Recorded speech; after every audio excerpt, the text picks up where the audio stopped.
Fat and docile, big and dumb, they look so stupid, they aren't much fun.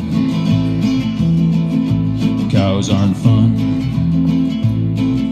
They eat to grow, grow to die, die to be et at the hamburger fry. Cows well done. Nobody thunk it, nobody knew, no one imagined the great cow guru. Cows are one. He hid in the forest, read books with great zeal. He loved Che Guevara, a revolutionary veal. Cows say tongue. He spoke about justice, but nobody stirred. He felt like an outcast, alone in the herd. Cow doll drums. He moved, we must fight, escape or we'll die. Cows gathered around, 'cause the stakes were so high.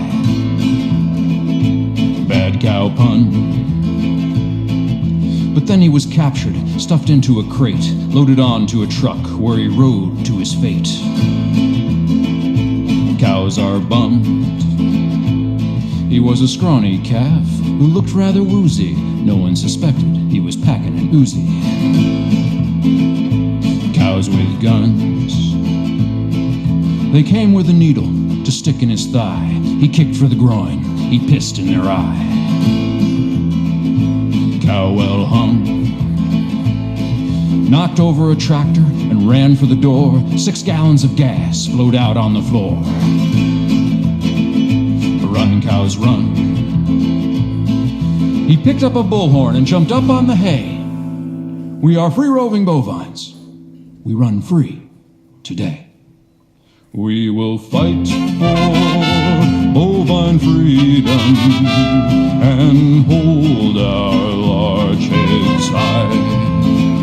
We will run free with the buffalo or die. Cows with guns. They crashed the gate in a great stampede, tipped over milk truck, torched all the feed. Cows have fun. 60 police cars were piled in a heap, covered in cow pies, covered up deep. Much cow dung. Black smoke rising, darkening the day. 12 burning McDonald's, have it your way. We will fight for bovine freedom and hold our large heads high. We will run free with the buffalo or die. Cows with guns. The president said, enough is enough. These uppity cattle, it's time to get tough. Cow dung flung. The newspapers gloated, folks sighed with relief. Tomorrow at noon they would all be ground beef. Cows on buns. The cows were surrounded, they waited and prayed. They mooed their last moos, they chewed their last hay. Cows outgunned. The order was given to turn cows to whoppers, enforced by the might of 10,000 coppers. But on the horizon, surrounding the shoppers, came the deafening roar of chickens in choppers. We will fight for bovine freedom and hold our large heads high. We will run free with the buffalo or die.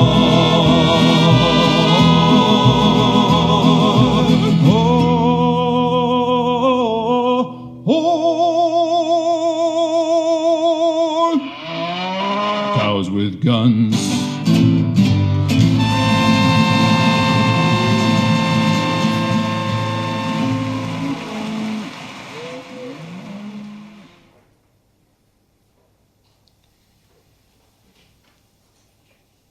Today's service for Maxienne is a very sad and emotional time for her family and significant people. But it will also be a celebration of a woman highly respected. We come together today to say our final goodbye to Maxienne, someone who has touched each of our lives in a profound way. Although we have a powerful sense of loss, we do not want someone we love to suffer. When death occurs, it unites us in a way that perhaps no other human experience does.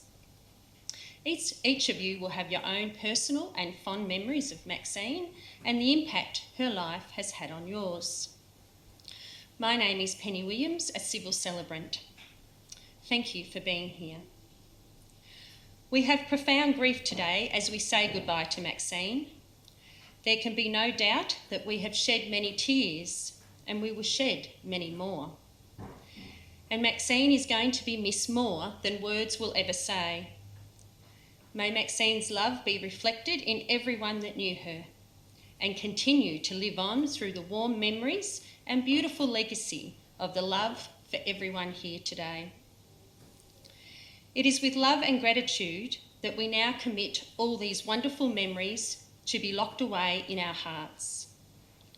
We are very grateful for the privilege of having shared life with you. Today's service will be a celebration of Maxienne's life, and it will be remembered for many sorrowful reasons. That the world has lost a loving wife to Brian of 27 married years.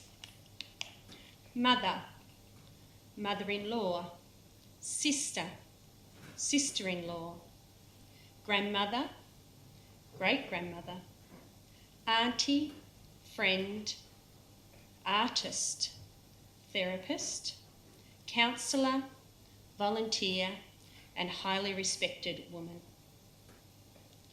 Amidst our grief and loss, we are grateful, Maxienne, for your love and gentleness. We have gratitude for all the things you have taught us in life. Everything we have learnt from you is still learnt. Everything you have done is still done. Everyone you love is still loved. Your memory we will cherish. You leave us with the strength and pride to do what is good and right, and your memory will guide us just as you did when you were at our side. And for this we say thank you. We are truly grateful for the privilege of having shared our lives with you. We will remember you by our memories for as long as we live. We will reminisce about the joyous moments and the lessons learnt from you, the wisdom that you have carted on us, and the love that we shared. As we remember Maxienne's life, we can think about the values she upheld, the bonds she nurtured, and the love that she spread. Maxienne's legacy is in the lives she touched, the hearts she warmed, and the smiles she ignited. Printmaking and photography were Maxienne's main mediums, and drawing consistently throughout her life. Maxienne was a surrealist artist. You are so dearly loved. You are in our hearts and in our minds, and we will carry you with us as we move forward with our lives. Your memory will be with us every day.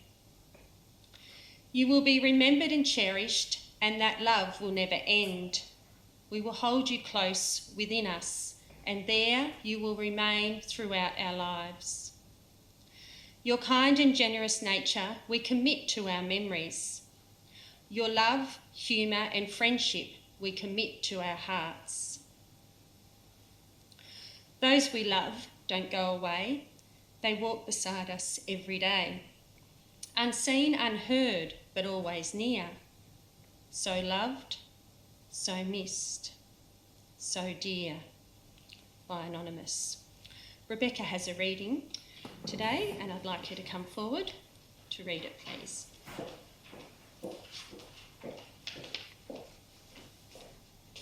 Paul to Timothy. I can see that my life is coming towards its end, and the time has come for me to be gone. I have fought the good fight to the end. I have run the race to the finish. I have kept the faith. All there is to come now is the crown of righteousness reserved for me, which the Lord will give to me, and not only to me, but to all who have lived in faith and hope. The word of the Lord.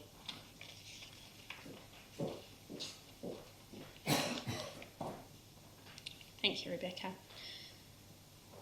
Now we have a eulogy. If I could ask Cheryl, please, to the front for the reading, and Susie's going to give her some support standing near.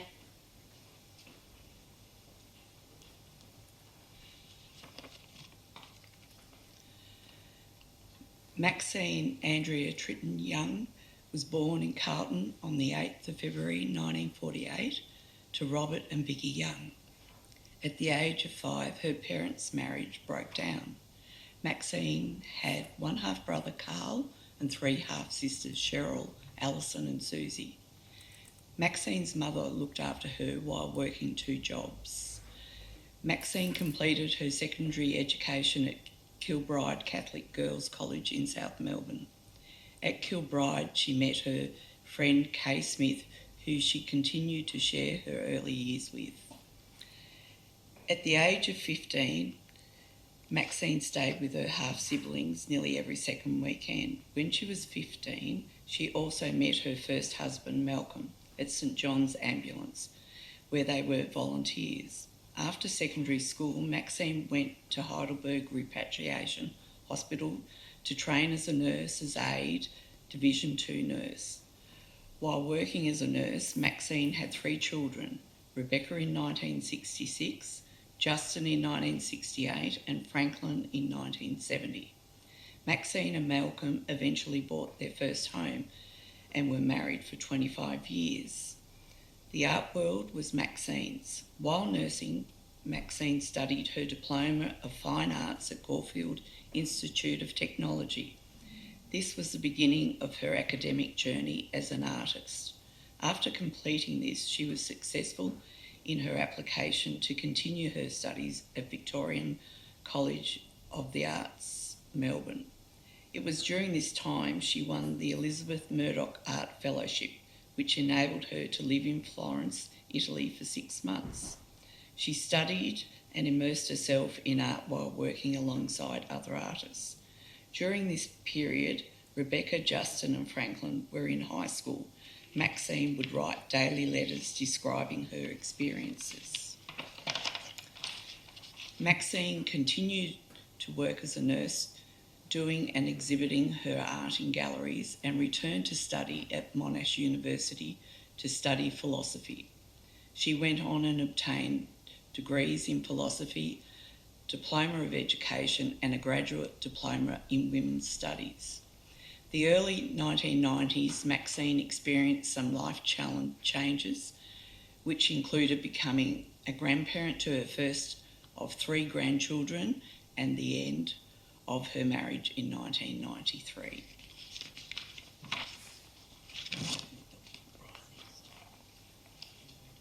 Just want to stand here while Brian. And Brian, could I ask you to please come forward to read the other half of the eulogy? Thank you.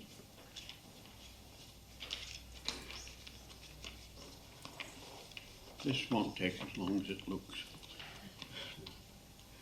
I met Maxienne in 1993, and I saw her again in 1995 through a mutual friend, and at that time Maxienne was working at the National Gallery. And we both came from totally different backgrounds. I had no idea about art, except I knew what I liked, which wasn't terribly much. So we got to know each other and we gradually formed a loving relationship, and we got married in 1998. Maxienne took me to a lot of openings, which I found a bit of a bore at first, but she gradually changed me, and I actually began looking forward to going to openings. And apart from that, I understood the language a little bit. I wouldn't say I understood it, but I picked it up like a foreign language. And I would go to openings and I would look around like you do at openings, and you look at pictures and you make comments. And I didn't know what the comments were, but I learned comments like, yes, I think the artist has found his voice. Nobody ever asked me what that actually meant. Thank goodness for that, because I couldn't have explained it, but it was acceptable.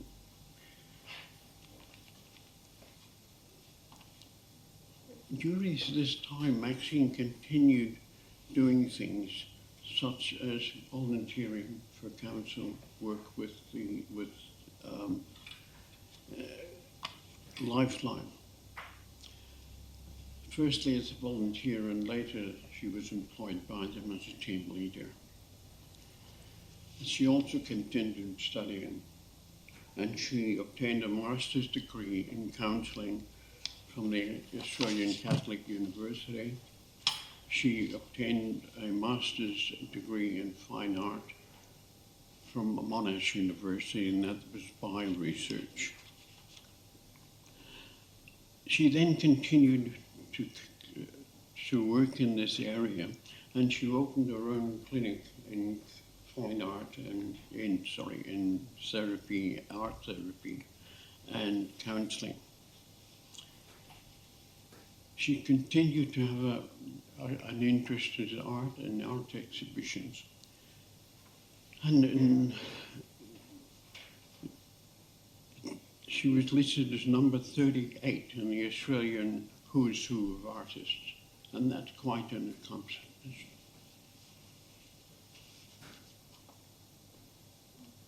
Throughout this period as well, Maxienne loved to travel, and she went to India and Europe on a number of occasions. I had to work, she went overseas. And in 2012, she was accepted as a candidate from both Monash University and Victoria University as a PhD candidate. And her thesis at Victoria University, and she went to Victoria University, she chose that Victoria because the scholarship was higher. And so it was purely money. Maxienne's thesis was on suicidality, entitled it To Be or Not to Be.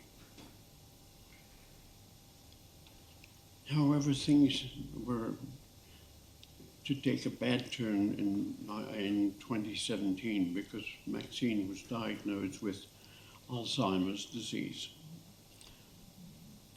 And it was to prove that she wasn't able to finish her PhD. And this proved an enormous loss because a lot of people were looking forward to her finishing. Things with her illness got more and more difficult for her. She lost the ability to draw, she lost the ability to write, use a computer, and so gradually her condition got worse. And we decided to move to Queensland, which we enjoyed Queensland, but it lacked something because we'd always lived close to the city for a long time and we lacked that. So Maxienne came down to Smithton in early 2023, and she loved it down here. And I realized, well, if I don't go with her, I'm not going to see Maxienne again. So I came along, and she was proved right.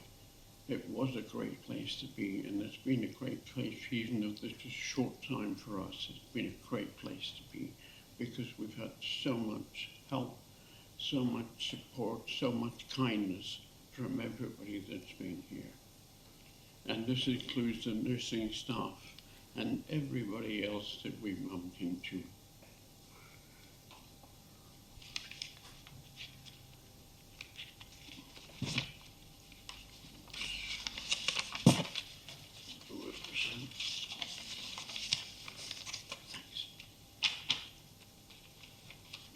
So, Maxine went into hospital about 4 weeks ago, and her time, that part of it was at least pain-free, and she died peacefully, and she died with a lot of her friends and a lot of her relatives and nursing staff around her, and in some ways it was, if you can call death a good death, it was what she wanted. Sometimes people will say to me, what attracted you to Maxine? Well, apart from the fact that I found her very attractive, caring, considerate, unpredictable, loyal, compassionate, but above all, she had empathy. And that she had an innate appreciation and understanding of others' needs. And that's what I learned from Maxienne more than anything else, watching her respond to those needs. And that's what I'm going to remember. That's one of the things that I'll cherish with her. I'm not sure about something else she's left me. She's left me her uterus. And that's what made Maxienne different. I'm not sure as to whether I would be the only person that I know of that was left this as part of a will, but it came into my possession. So I'll leave you with that thought rather than some of the others. Maxienne was different, but that's what we enjoyed. Thank you very much, and thank you for being here.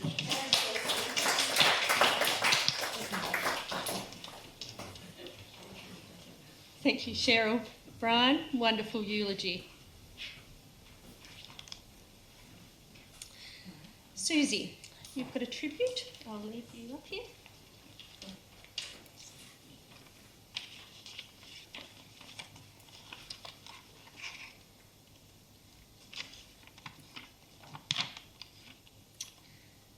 In 2023, after our brother Carl's passing, she needed some holiday time as she felt his loss terribly, as we all did. So I suggested coming to Tassie for some time out and also to give Brian a well-deserved break. Maxienne and Brian jumped at the opportunity. Whilst Maxienne was here, the local chart festival was on, and she loved all the art galleries which were set up around town, and the music concerts. She also loved going to the coffee shops and having lunch dates again. Maxienne loved the atmosphere of the little town and enjoyed having family around her. So, as Maxienne would, she said to Brian, "I'm not coming home, and we need to buy a home down here." So Brian, bless him, said okay to Maxienne's request. So then they proceeded to look at the property market, and they found a lovely home which they loved very much, and it suited them perfectly. Then the journey began. Maxienne returned to Smithton and resided with me, whilst Brian had the enormous task of packing up everything and moving to Smithton. Maxienne enjoyed the cafe culture again with Brian, more music festivals, family time, knowing we were close by for her as a comfort for her and being able to care for her till the very end. We would like to thank the Smithton District Hospital staff who provided Maxienne with the support and the care right up until the end, with eternal peace for Maxienne.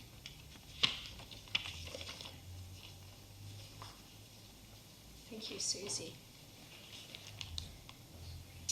Elise, we've got a tribute from Kay.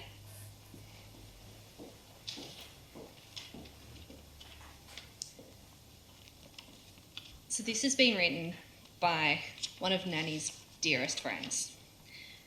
My dear friend Maxienne and I go way back, over 60 years. We went to school together, had babies together, and shared a great part of our lives together. She was my best friend. We were intertwined for most of our lives. She was the most beautiful auntie to my kids Anthony and Melanie, opening her heart and home when I needed it most. She helped me through many hard times, but it went both ways. I experienced her ups and downs as well. That's what best friends do. Stick by each other. I was privileged to be asked to be Rebecca, Justin, and Bloss's grandmother. It was such an honour. Our families became one family. I am grateful for my beautiful godchildren who are, to this day, a precious part of my life. As was she. That is a testament to our friendship. I am sad that old age and poor health kept us apart in recent years, but you have never been far from my thoughts and will always be close to my heart. Love you forever, Kay, Anthony, and Melanie.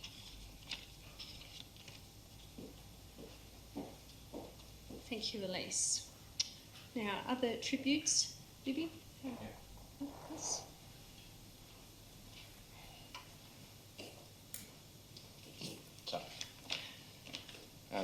This is from our father, Malcolm. He sent, I said goodbye to Maxienne some 30 years ago, with no recriminations, no regrets. We had 3 children together that I love and for which I'm eternally grateful. May she rest in peace. And for me, no one here, except for my beautiful wife, Melissa, really knows me, including my mother. Nor have I given anyone the opportunity to get to know me, including my mother. I came over here to see Mum before she passed, and I'm glad I did. If Rebecca wasn't there in the room with Mum, I would not have recognised Mum. We've only spoken a couple of times since I left home, and we never had anything nice to say to each other.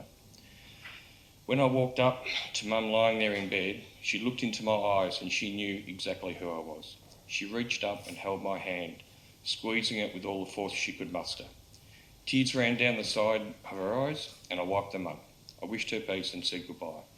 I never had a nice memory with Mum. Now I have, and I'll cherish it. And lastly, I'd like to thank Brian for looking after Mum for all these years and making her happy. Good on you. Cheers. Thank you. Any other tributes? Yes, please come forward.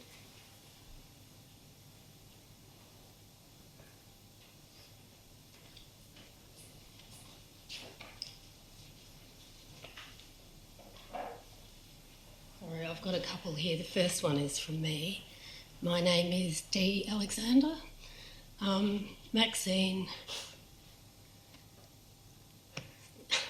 was my beautiful, passionate, eccentric, creative and occasionally erratic friend of 35 years. We met at Monash, where we were both doing philosophy majors in an arts degree as mature age students. Maxienne revelled in her study of feminist thought, and she was in raptures whenever Ruzi Khan read poetry in her aesthetics classes. In those days, Maxienne's footwear of choice was thongs, even in freezing cold Melbourne winters, and her favourite meal seemed to be half a bottle of Tabasco sauce on toast. Her cooking wasn't great, so perhaps that's why. I think the only thing I ever recall her cooking was pumpkin soup, and it was mostly inedible. But she cooked a fantastic gin and tonic. 4 fingers of gin, 1 of tonic. As you all know, Maxienne was a fine art photographer. I remember she was thrilled when I got my motorbike licence and bought a bike. I rode around to her house in Springvale, and she insisted on taking some photographs. We both cried laughing when she got them back from the printers. She'd cut my head off in every photo. In 1995, we made the first of many trips to India, where we stayed initially in Delhi with my friend Monima, soon to be Maxienne's friend too. I have vivid memories of a couple of incidents, actually a few more than that, on that trip, but let me just share one of them. One day we were in Kolkata, Maxine ventured out on her own into the city, and I was concerned because she was gone much longer than planned, and she'd been struggling with the local currency and finding her way around. She eventually returned in tears and told me she'd been approached by a young mother asking for money for Nestle baby's milk. After agreeing to help her, she was then mobbed by many more and ended up spending all her money buying all the milk in the store. Back in Delhi, Maxine spent much of her time sketching the cows that lived on the empty block next to Monima's parents' home. On subsequent trips, she did the same, and I recall she produced a series of artworks based on those sketches. She was quite unhappy when the cows were eventually replaced by an urban park. As the years went by, with Maxine marrying Brian and moving from the outer southeast of Melbourne to the inner northern suburbs, we didn't see as much of each other, but we always got together for special occasions such as when Monima's parents came over from India, or when Maxine exhibited her work with the 2PIR group. Maxine enjoyed living in the inner suburbs and she loved the arts and cafe culture of the city. So it was with some surprise in 2018 I learned she and Brian were moving to Queensland. This decision followed her Alzheimer's diagnosis, so I made a point of keeping in closer contact and visiting each year. Over the past couple of years, Maxine encouraged my fledgling art practice. I showed her photos of my work on the phone and she'd tell me the ones she liked the most.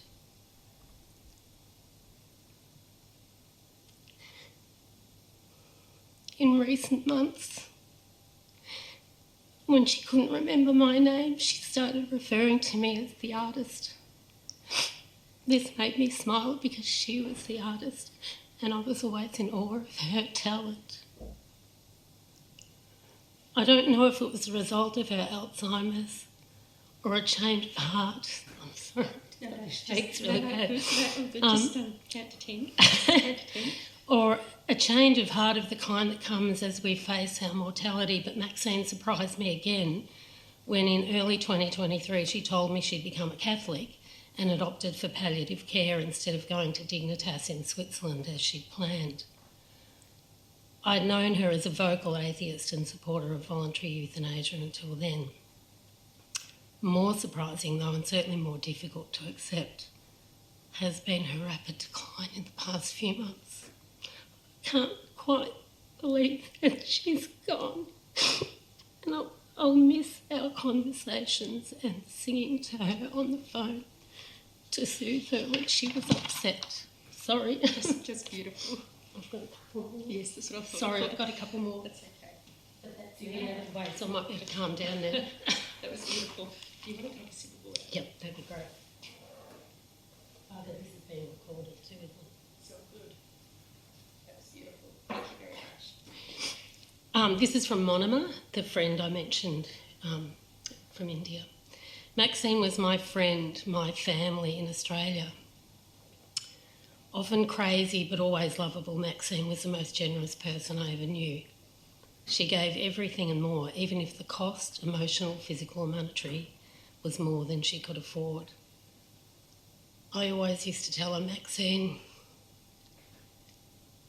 your friends are very fortunate because you give all, but you are not that fortunate because no one can give back as much. Giving is what made her happy, and giving she did all her life, sometimes even when you didn't want her to. We became friends when Maxine fell very ill while travelling in India in 1995 and decided to stay with us at my parents' home in Delhi. We got talking together a lot about everything, life, philosophy and all that matters. She was much older, but we hit it off like teenagers. After returning to Melbourne, she asked me to stay with her at her house in Springvale instead of the Monash Halls of Residence where I lived then. It was the loveliest time I had in Melbourne. She introduced me to Australian life. I saw Melbourne and Victoria, made a lot of friends, learned to get drunk, go out, have fun and have a life rather than just study. We lived together on and off because she often stayed with Brian in Northcote and then Thornbury. Maxine could never be far from the inner city Melbourne for long. She lived and breathed its art, its swagger, its cafes. Life in Springvale was basically working hard on our theses. She was doing a Masters in Arts at Monash then, living off pizzas, and when we were both broke, which was often surviving on Magnum ice creams for dinner. I used to offer to cook, but for Maxienne that was a complete waste of time. One did only schoolwork at home, otherwise one had to be out and about and not miss the excitement of being alive. When my parents visited from India, Maxienne invited them to stay at her house too. She and Brian drove them everywhere, while Maxienne's mum, who I used to call Nana, lived just up the road and cooked for the whole crowd. My parents had the best time. This bound all of us together, and an international family was born. To my parents, Maxienne and Dee were always their Australian daughters. And when I married RJ, he too was absorbed into the family. I went back to teach in India but wasn't happy there. RJ and I decided to come back to Australia, and even though I had no ongoing job, having Maxienne here gave me the confidence to make the leap. Maxienne, Brian and Nana helped every step along the way in our settling down here. We always remained the best of friends no matter where we lived. We cared deeply for each other and nothing ever changed that. I didn't see much of Maxienne after she moved to Queensland because of work and COVID. We went up to see her and Brian in May last year. Her Alzheimer's was quite advanced at that stage, and she needed help with a lot of things. Brian looked after her dutifully and lovingly as always, but I felt at some level Maxienne was the same person, perceptive and generous as ever. Nothing had changed. We laughed our heads off like old times. We were sad to say goodbye, not knowing we wouldn't see each other again.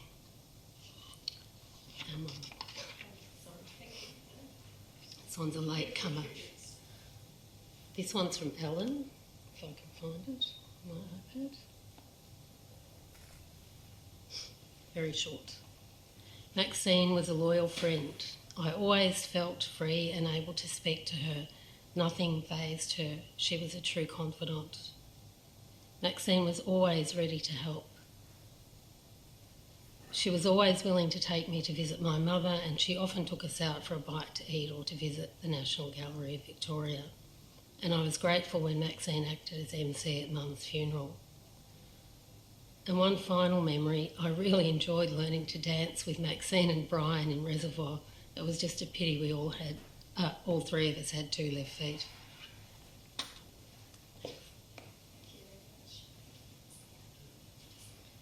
Thank you for your tributes and everyone's tributes. Are there any more? Belinda, I could please ask you to come to the front for the Lord's Prayer. If I could ask everyone to stand and repeat it with Belinda, please. I should say it with you for you.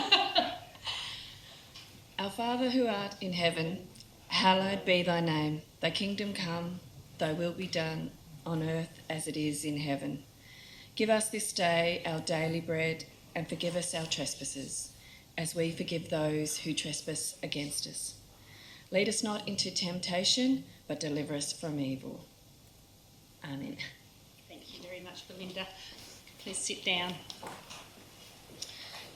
We will now have a photo montage of Maxienne's life to remind us of the caring, intelligent, deep thinker, passionate, bubbly, and one of the most loving people, and loved by all that knew her.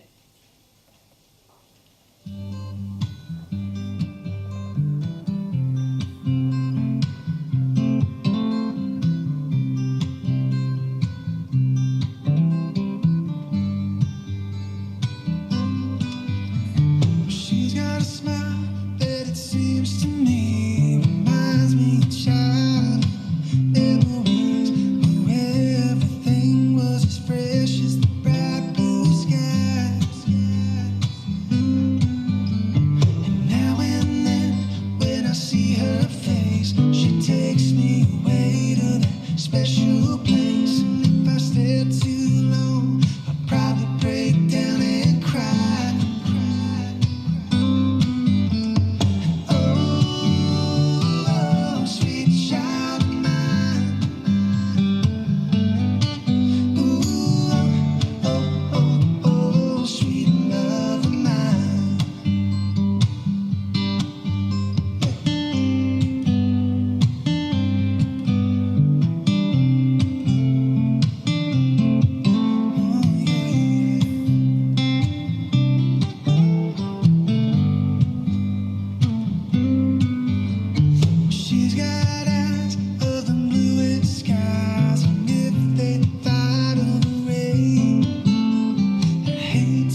You were content to let me shine. That's your way.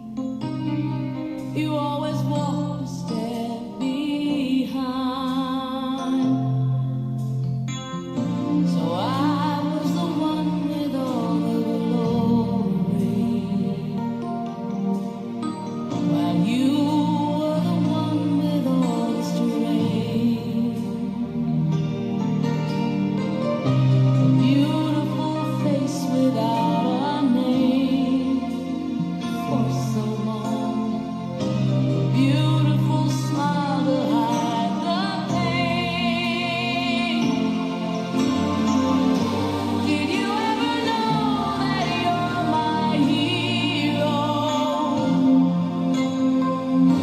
And everything I would like to be. I can fly higher than an eagle. You are the wind beneath my wings.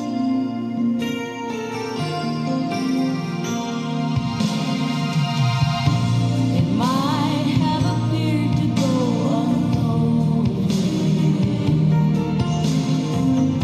but I've got it all here in my heart. I want you to know I know the truth. Of course I know I would be nothing without you. Did you ever know that you're my hero?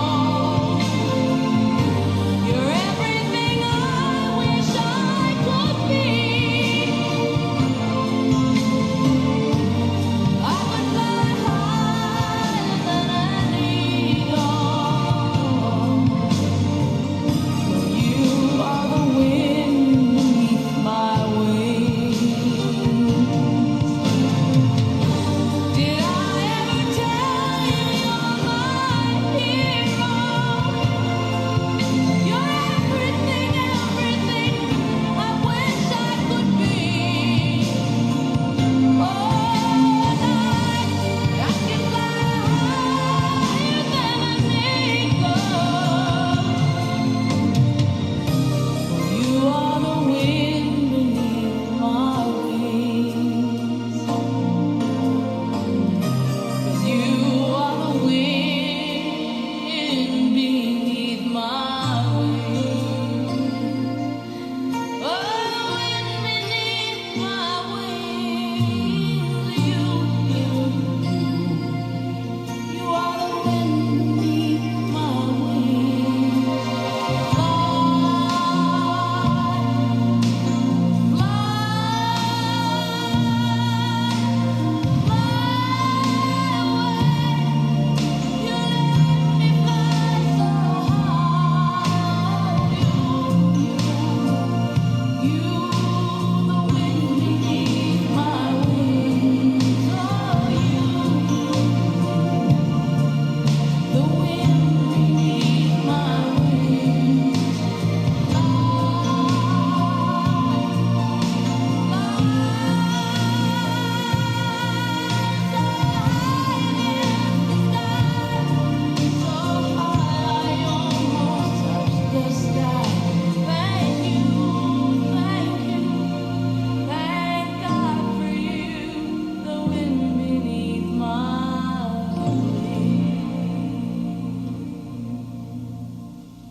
Some very special photos there.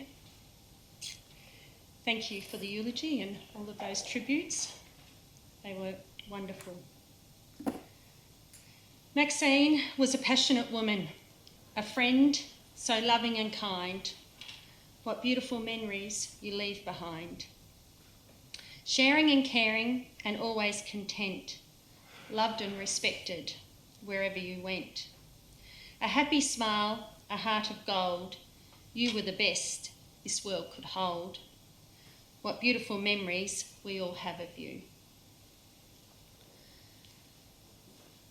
We feel grief for the loss of Maxine and gratitude at the same time for the memories that we were fortunate enough to share with her.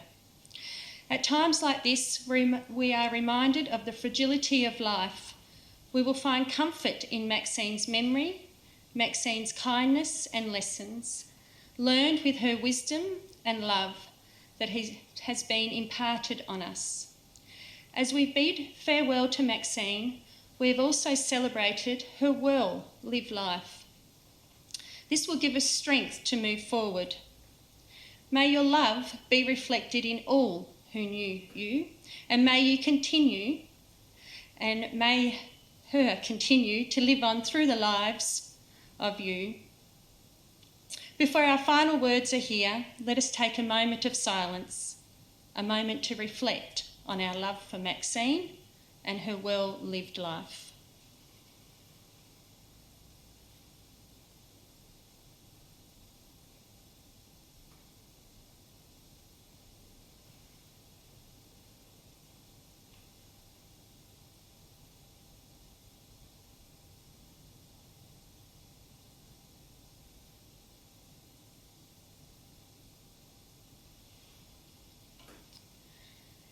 Our final words for Maxine here at the clubhouse. We are glad that Maxine lived. We are glad that we saw her face and felt the pressure of her hand. We cherish the memory of these words and deeds and character. We cherish the memory of Maxine's devoted family life, her concern and care, her vitality and involvement, her place in history. We cherish her friendship and most of all, her love. We should resolve at moments like these that while we live, we will strive to make our living too of real worth and carry on Maxine's goodness to others.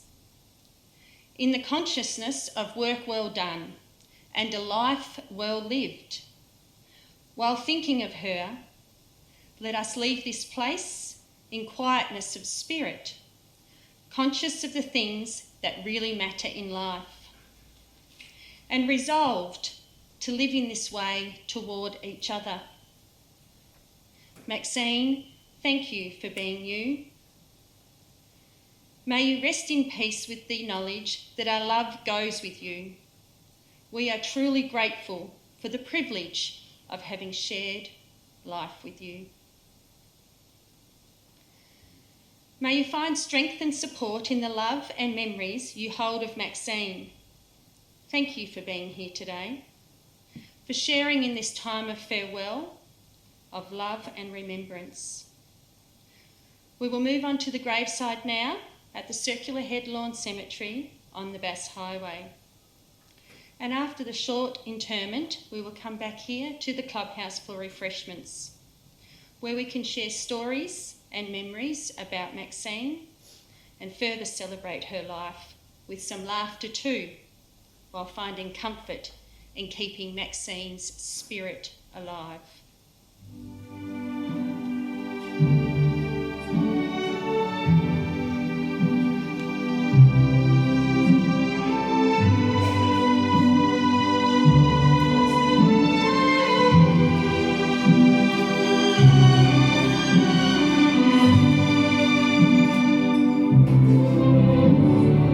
Quando sono sola sogno l'orizzonte